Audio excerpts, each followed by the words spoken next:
Profesor Dr. Ahmad Mohtar, 10 November 1893 Juli 1945, adalah seorang dokter dan ilmuwan Indonesia. Ia merupakan orang Indonesia pertama yang menjadi Direktur Pusat Riset Biologi Molekuler Eijkman, sebuah lembaga penelitian biologi di Jakarta yang didirikan pada masa pendudukan Belanda. Pada masa pendudukan Jepang, para peneliti di lembaga Eijkman ditangkap oleh militer Jepang atas tuduhan pencemaran vaksin tetanus. Meski tuduhan tersebut tidak pernah terbukti, Ahmad Mohtar menyerahkan diri pada tentara Jepang dan kemudian dieksekusi mati demi menyelamatkan hidup para peneliti di lembaga yang dipimpinnya. Keberadaan jasadnya yang dikuburkan massal beserta beberapa orang lainnya baru diketahui terletak di Ereveld Ancol pada tahun 2010, setelah berselang 65 tahun. Kehidupan Ahmad Mohtar merupakan seorang Minangkabau yang lahir dari pasangan Omar dan Roy Kayah. Omar Sutanagari adalah seorang guru yang berasal dari Ganggo Mudiak, Bonjol, Kabupaten Pasaman, sedangkan Roy Kayah adalah cucu seorang Larashov, kepala laras, yang berasal dari Ganggo Hilia, Bonjol. Sewaktu masih kecil, Mohtar sering dibawa pindah sang ayah mengikuti tugas mengajarnya. Ia melanjutkan sekolah menengah di Batavia. Akhir Matua Harahap, seorang dosen ekonomi Universitas Indonesia menulis bahwa Omar, ayah Ahmad Mohtar adalah seorang guru yang berpindah-pindah dari Mandailing ke Sumatera Barat dan Sumatera Selatan. Dalam surat kabar The Indische Courant, 17 Februari 1926, ditulis bahwa Guru Mohtar adalah guru pribumi yang sangat memperhatikan pendidikan penduduk pribumi. Dalam usia tinggi Guru Mohtar masih aktif di dunia pendidikan sebagai Kepala Sekolah HIS di Muara Enim, Batavia Nieuwsblad, 13 Juli 1937.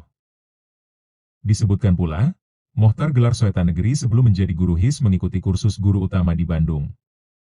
Mohtar lulus dari Sekolah Kedokteran Stovia di Batavia pada 21 Juni 1916. Harahap menulis bahwa Ahmad Mohtar masuk Stovia tahun 1907 dan lulus tepat waktu tahun 1916. Tidak ditemukan keterangan di mana Ahmad Mohtar menyelesaikan pendidikan ELS, Europees Lager School. Pada tahun 1908, Ahmad Mohtar lulus ujian kelas 1 tingkat persiapan, Batavia Nieuwsblad, 19 September 1908. Teman satu kelasnya antara lain Raden Seno. 1 tahun di atas mereka antara lain Sarjito. Siswa yang 3 tahun di atas mereka antara lain Raden Soeselo dan M. Syaaf. Pada kelas-kelas senior antara lain, J. A. Latumeten dan A. Pandu. Siswa yang lulus dan mendapat gelar dokter antara lain Raden Antariksa. Karir Mohtar memulai karirnya sebagai dokter di desa terpencil Panyabungan, Mandailing Natal selama 2 tahun. Ketika bertugas di Panyabungan, Ahmad Mohtar bertemu dengan peneliti berkebangsaan Belanda bernama W.A. P. Skufner yang kala itu sedang meneliti malaria. Skufner kemudian menjadi mentor bagi Ahmad Mohtar. Berkat pengaruh Skufner, pemerintahan kolonial Belanda mengirim Ahmad Mohtar untuk mengikuti program doktoral di Universitas Amsterdam. Disertasi yang diselesaikannya pada tahun 1927 menyangka leptospira sebagai penyebab demam kuning, sebagaimana yang diketahui ilmu kedokteran pada masa itu. Ahmad Mohtar kembali ke Hindia Belanda pada tahun 1927 dan melanjutkan penelitian tentang leptospirosis. Mohtar berpindah-pindah tempat tinggal dari Bengkulu, Sumatera Barat, hingga Semarang. Dia aktif menghasilkan karya ilmiah yang dipublikasikan di berbagai jurnal ternama. Pada tahun 1937, ia bergabung dengan lembaga penelitian The Central Medical Laboratory yang setahun kemudian berganti nama menjadi Lembaga Eijkman. Pada tahun 1942, Jepang menduduki Indonesia dan menangkapi orang-orang berkebangsaan Belanda, termasuk Direktur Lembaga Eijkman pada masa itu yang bernama W.K. Martens. Martens meninggal akibat beri-beri saat berada dalam penyekapan militer Jepang. Oleh karena itu, Ahmad Mohtar diangkat menjadi pemimpin Lembaga Eijkman dan merupakan orang Indonesia pertama yang menduduki jabatan tersebut. Tuduhan pencemaran vaksin tetanus. Artikel utama, peristiwa Dr. Mohtar. Makam Profesor Dr. Ahmad Mohtar di Ereveld Ancol, Jakarta, Indonesia pada upacara peringatan tanggal 3 Juli 2013.